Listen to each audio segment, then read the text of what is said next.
দু-তিন দিন ধরে যা ঘ্যানঘ্যানে বৃষ্টি শুরু হয়েছিল, তাতে খিচুড়ি রান্না না করলে এই বৃষ্টি থামার ছিল না। তাই বৃষ্টি থামানোর দায়িত্ব কাঁধে তুলে নিয়ে বানিয়ে ফেললাম হেলদি অ্যান্ড টেস্টি চিকেন খিচুড়ি। আর যেমন ভেবেছিলাম ঠিক তেমনটাই হলো, মানে রান্নার শেষে দেখলাম বৃষ্টি বন্ধ হয়ে চটচরে রোদ উঠতে শুরু করেছে। নমস্কার বন্ধুরা, মেঘার সাথে বাঙালিয়ানার আরো একটি নতুন পর্বে আপনাদের সবাইকে স্বাগত। আচ্ছা, খিচুড়িটা কিভাবে রান্না করেছি সেটাও একটু শেয়ার করে দিই। আমি এখানে আতপ তুলাই পাঞ্জি চাল নিয়েছি। আপনারা গোবিন্দভোগ চাল বা বাড়িতে যে সেদ্ধ চালের ভাত খান সেই চালটাও নিতে পারেন। চালটা আমি মোটামুটি 3/4 কাপ পরিমাণে নিয়েছি। আর এর সাথে সমান পরিমাণে 2 রকম ডাল মিশিয়ে নিয়ে নিচ্ছি। মানে মুগ এবং মসুর এই দুটো রকম ডাল ব্যবহার করেছি আমি। আপনারা শুধু মসুর ডালও নিতে পারেন। ডালটা একটু ভেজে নেব, সেই জন্য চালের সাথে ডালটা এখন মেশালাম না। আচ্ছা, এবার একটা মসলা তৈরি করে নিই।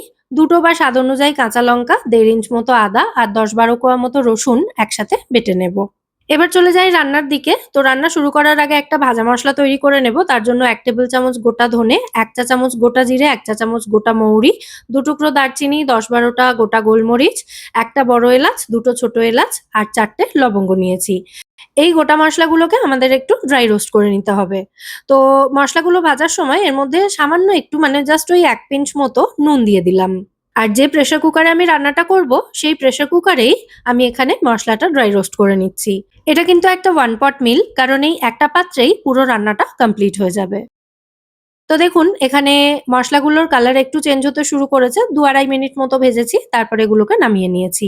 একটু ঠান্ডা হয়ে গেলে মিক্সিতে এগুলোকে গুঁড়ো করে নেব। আর এরপরই মানে মশলাগুলো নামিয়ে নেওয়ার পর ওই প্রেসার কুকারেই আমি এখানে একসাথে মিশিয়ে রাখা মুগ এবং মসুর ডালটা দিয়ে দিলাম। এগুলোকেও একটু হালকা করে ভেজে নেব। নিয়ে চালের সাথে মিশিয়ে একসাথে ভালো করে ধুয়ে একটু ভিজিয়ে রাখবো।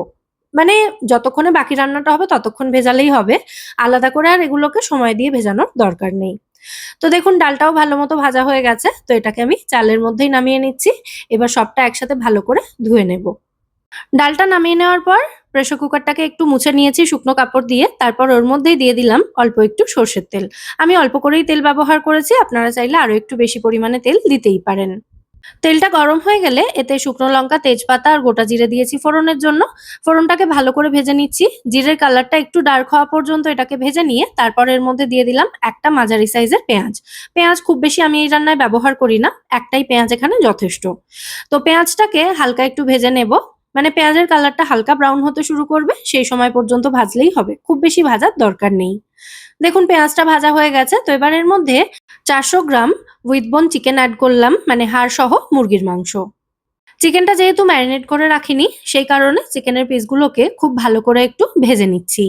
মোটামুটি 3-4 মিনিট সময় নিয়ে চিকেনটাকে ভালো করে একটু ভেজে নিয়ে তারপর এর মধ্যে মশলাপাতি যা অ্যাড করার করব। দেখুন চিকেনের পিসগুলো কিন্তু ভালো মতো ভাজা হয়ে গেছে।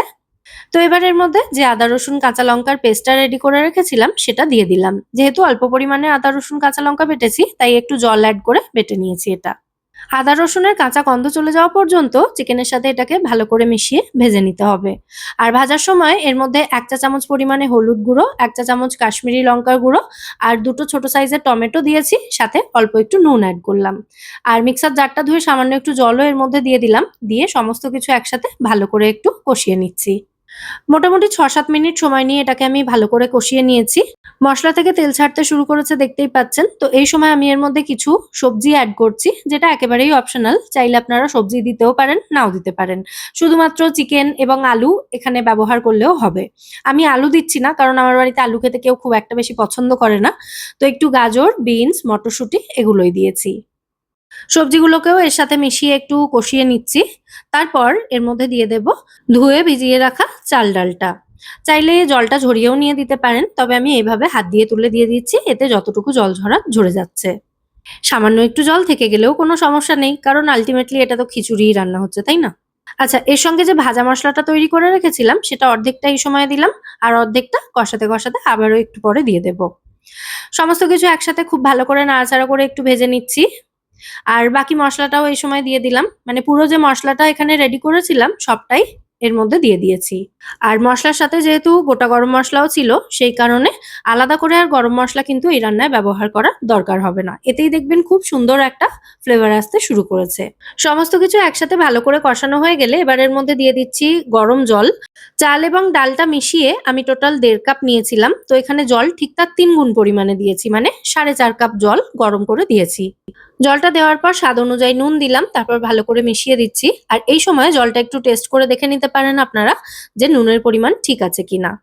এর মধ্যে দিয়ে দিলাম স্বাদ অনুযায়ী সামান্য একটু মিষ্টি। আর আমি জলটা টেস্ট করে দেখে নিয়েছিলাম, আমার নুনটা একটু কম মনে হচ্ছিল, তাই নুন আরও একটু অ্যাড করে দিলাম। দিয়ে ভালো করে মিশিয়ে নিয়েছি। এবার প্রেসার কুকারের ঢাকনাটা বন্ধ করে মিডিয়াম ফ্লেমে বা মিডিয়াম টেম্পারেচারে জাস্ট একটা হুইসেল আসা পর্যন্ত এটাকে রান্না হতে দিতে হবে। আর হাই ফ্লেমে হলে 2টো হুইসেল লাগবে। তো আমি মিডিয়াম টেম্পারেচারেই রেখেছিলাম। ইন্ডাকশনটার দিকে আপনারা একটু খেয়াল করলেই বুঝতে পারবেন। একটা হুইসেল চলে এসেছে। তো এবার আমি সঙ্গেই কিন্তু ইন্ডাকশনটা অফ করে দিয়েছি। তারপর এটাকে আধ ঘন্টা মতো আমি রেখে দিয়েছিলাম। আপনারা কিন্তু আধ ঘন্টা ওয়েট না করে জাস্ট এই প্রেসার কুকারের ভেতর থেকে প্রেসারটা বেরিয়ে যাওয়া পর্যন্ত অপেক্ষা করে তারপর প্রেসার কুকারের ঢাকনাটা খুলে খিচুড়িটা সার্ভ করে দিতে পারেন। তবে যেহেতু আমি এই প্রথমবার ঢাকনা খুললাম, আধ ঘন্টা এভাবেই রাখা ছিল। এখনো দেখুন খিচুড়িটা কিন্তু খুব সুন্দর গরম রয়েছে। আর খিচুড়ির টেক্সচারটা আমার ঠিক এরকমই ভালো লাগে, মানে এই মাংসের খিচুড়ির টেক্সচার স্পেশালি। তাই আমি জলটা মেপেই দিয়েছিলাম। আপনারা যদি এই খিচুড়ির টেক্সচার আরো একটু পাতলা রাখতে চান, তাহলে জলটা আরেকটু বেশি দিতে পারেন। আর যদি ভুনা খিচুড়ি তৈরি করতে চান, মানে খিচুড়িটা একদম ঝরঝরে টাইপের হবে সেরকম যদি বানাতে চান, তাহলে যতটা চাল ডাল তার দ্বিগুণ পরিমাণে জল দেবেন। তো খিচুড়িটা আমি সার্ভ করে দিয়েছি একটা থালার মধ্যে। দেখতে যেমন টেম্পটিং হয়েছে, খেতেও কিন্তু এটা দুর্দান্ত হয়। সাথে তেলের পরিমাণ একেবারেই কম ব্যবহার করেছি, তাই এটাকে হেলদি কনসিডার করা যেতেই পারে। তো আজকের এই হেলদি অ্যান্ড টেস্টি মাংসের খিচুড়ির রেসিপি আপনাদের কেমন লাগলো সেটা কিন্তু অবশ্যই আমায় কমেন্টে জানাবেন। সার্ভ করার আগে অবশ্যই ওপর থেকে একটু ঘি ছড়িয়ে দিতে পারেন, আর সাথে একটু পাঁপড় ভাজা থাকলে আর অন্য কিছু লাগবে না।